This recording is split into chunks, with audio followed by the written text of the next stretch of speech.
Hola, soy Manuel Godoy, el favorito. Nací un 12 de mayo de 1767 en la ciudad de Badajoz. Sí, allí, en el corazón de Extremadura, entre dehesas y campanas. Mi padre, don José Godoy y Sánchez de los Ríos, era regidor perpetuo de la ciudad y alcalde de la Santa Hermandad. Mi madre, doña María Antonia, también pertenecía a la nobleza provincial. Gracias a ello recibí una educación cuidada, de esas que abren puertas si uno sabe empujarlas.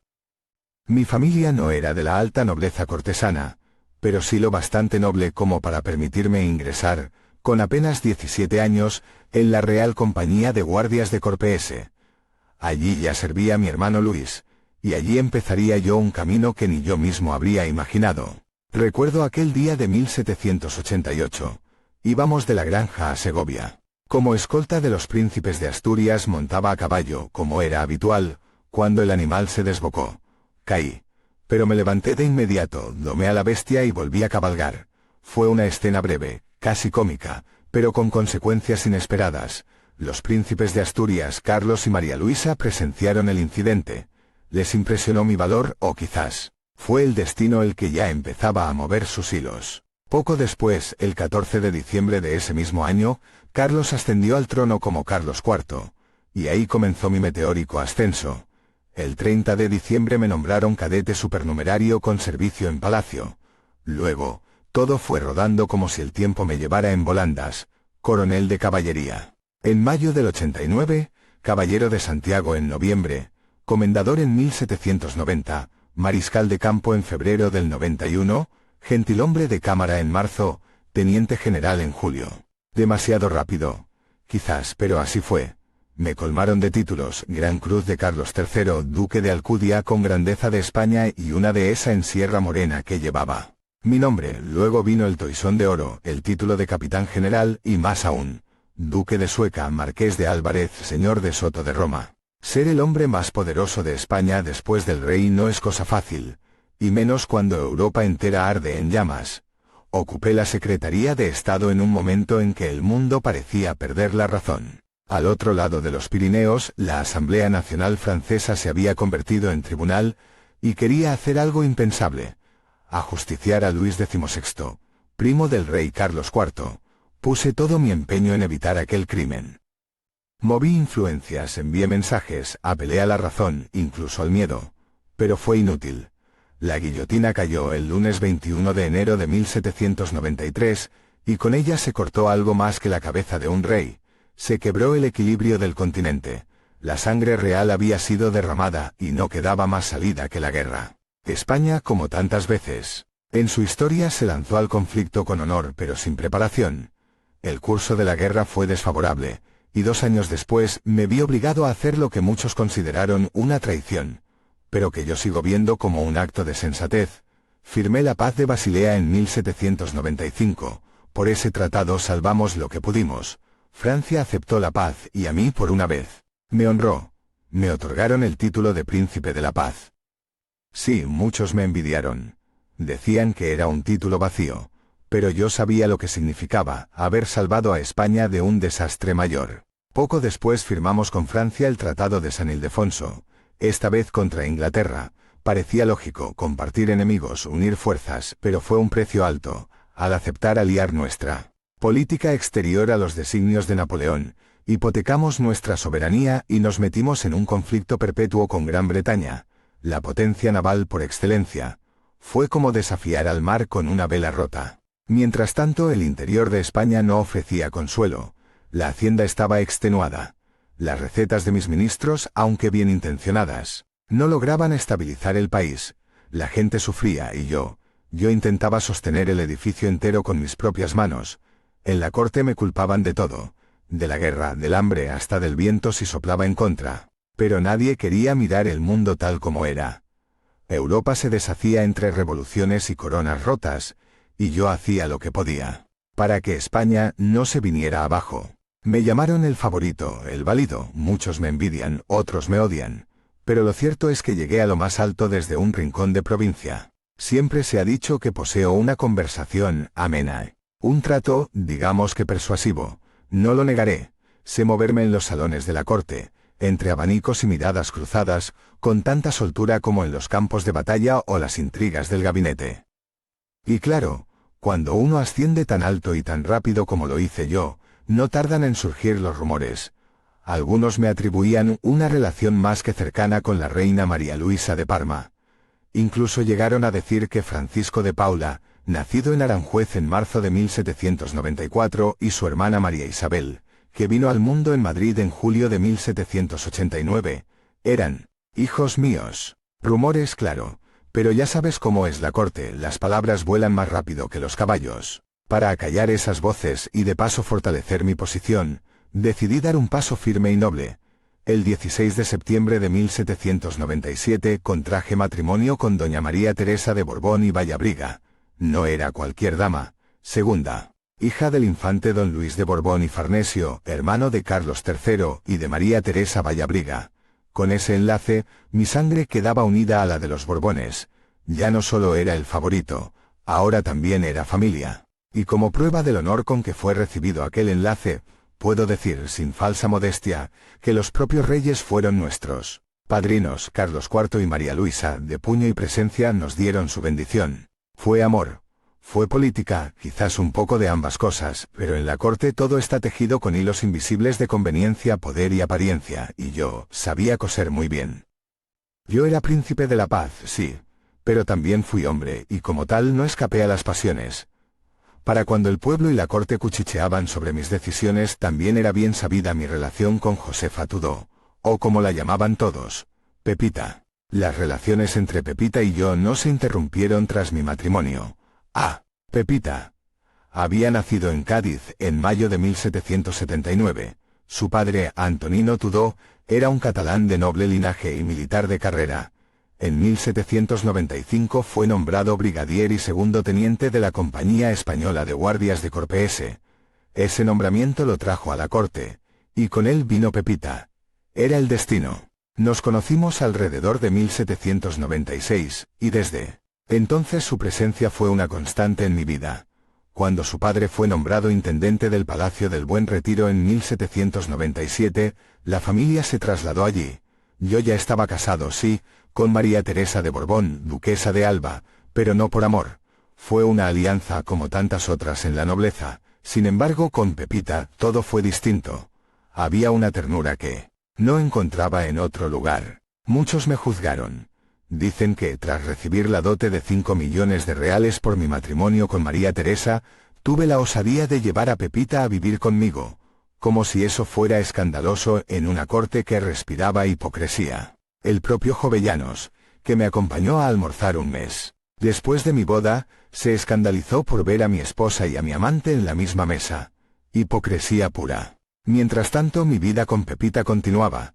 En 1800 nació mi hija Carlota Luisa, fruto de mi matrimonio oficial, apadrinada por los mismísimos reyes. Pero no todo en mi vida fue amor y escándalo. En 1801, mientras los cortesanos murmuraban, yo dirigía una campaña militar que hoy pocos recuerdan por su verdadero trasfondo. La Guerra de las Naranjas. Francia bajo Napoleón exigía a España actuar contra Portugal, y yo como primer ministro y generalísimo, conduje al ejército hasta la frontera. En poco tiempo tomamos Olivenza. Para dejar claro el mensaje, envié a la reina una rama de naranja recogida en Elvas, de ahí el curioso nombre que le quedó a aquella guerra. No fue una gran batalla, pero sí una jugada estratégica. Yo cumplí con Francia, y la corona obtuvo lo que quería. Pero en 1805, con Pepita nació nuestro hijo Manuel Luis, a quien reconocí formalmente con una escritura de donación de bienes. En 1807 llegó Luis Carlos, nuestro segundo hijo. Ese mismo año hice lo que creí justo.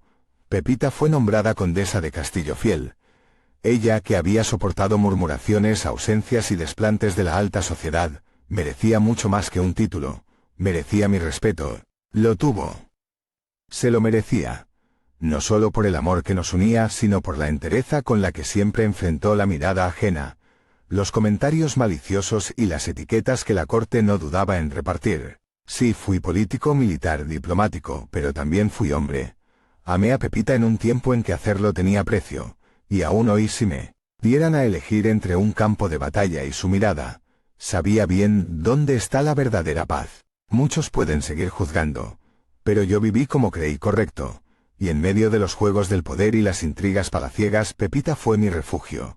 Los últimos años del reinado de Carlos IV fueron un torbellino. La presión del partido fernandino, sumada a la imparable penetración de las tropas de Napoleón desde octubre de 1807, acabaron por provocar aquel levantamiento ya inevitable, el motín de Aranjuez el 17 de marzo de 1808. Un día después el rey firmó mi destitución. Ya no era secretario de Estado, ya no era nada. Mis bienes fueron confiscados, mi nombre manchado y yo, prisionero. Me retuvieron. Hasta el 21 de abril. Fue Carlos y María Luisa los reyes quienes intercedieron ante Murat para liberarme.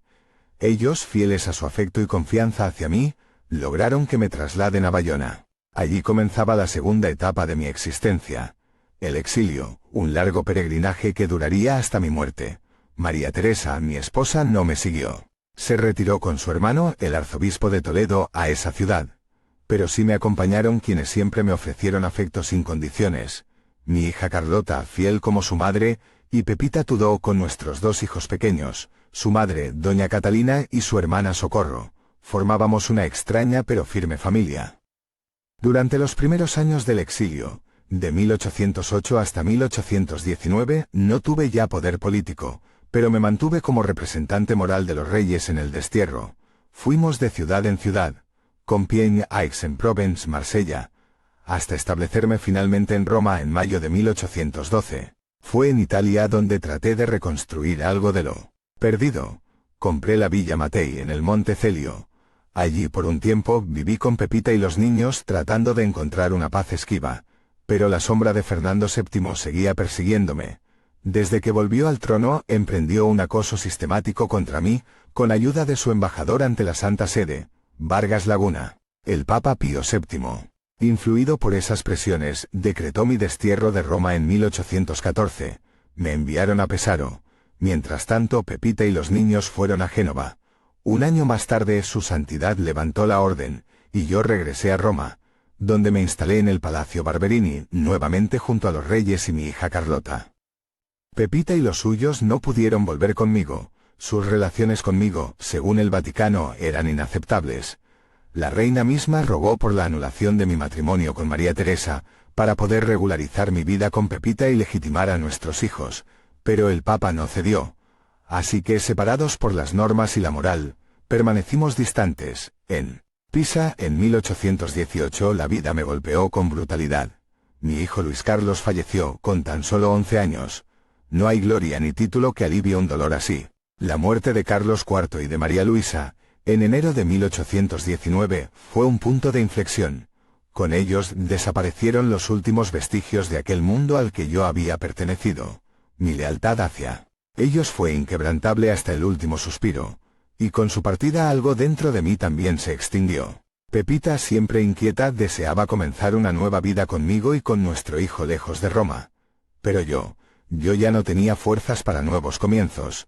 Roma era mi refugio, mi memoria viva, y no quise abandonarla.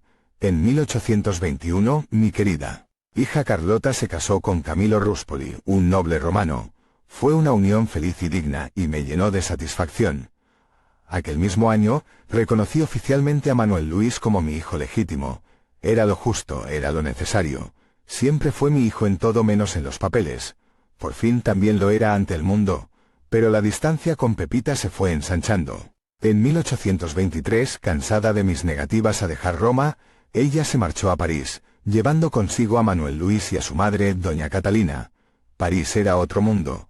Allí llevó una vida social activa, refinada, con ese instinto natural para la elegancia que siempre tuvo. Adquirió algunas propiedades, hizo vida entre salones y tertulias y cuidó la educación de nuestro hijo con esmero. Lo envió a Londres para que aprendiera y se abriera camino. Pero pronto llegaron las dificultades, el dinero empezó a escasear. Pepita tuvo que empeñar sus joyas, cambiar su casa por otra más modesta y vender lo que con tanto esfuerzo había conseguido. Aún así, mantuvo la frente alta. En 1827 Manuel Luis se casó. Su esposa Marie Caroline Crowe era irlandesa, residente en París. No traía fortuna, pero sí afecto. Y eso al final es lo que importa, yo lo comprendía mejor que nadie. Mientras tanto yo permanecía en Roma, en mi palacio de la Vía del Corso. Allí vivía rodeado por los míos, al menos por los que quedaban cerca. Socorro, la hermana de Pepita, se había casado con el marqués de Stefanoni, y con ellos compartía aquel rincón de dignidad entre las sombras del pasado. Así era mi vida entonces, rodeado de recuerdos, de cartas que llegaban desde París o Londres, de retratos que hablaban más que las visitas, y de un silencio cada vez más elocuente.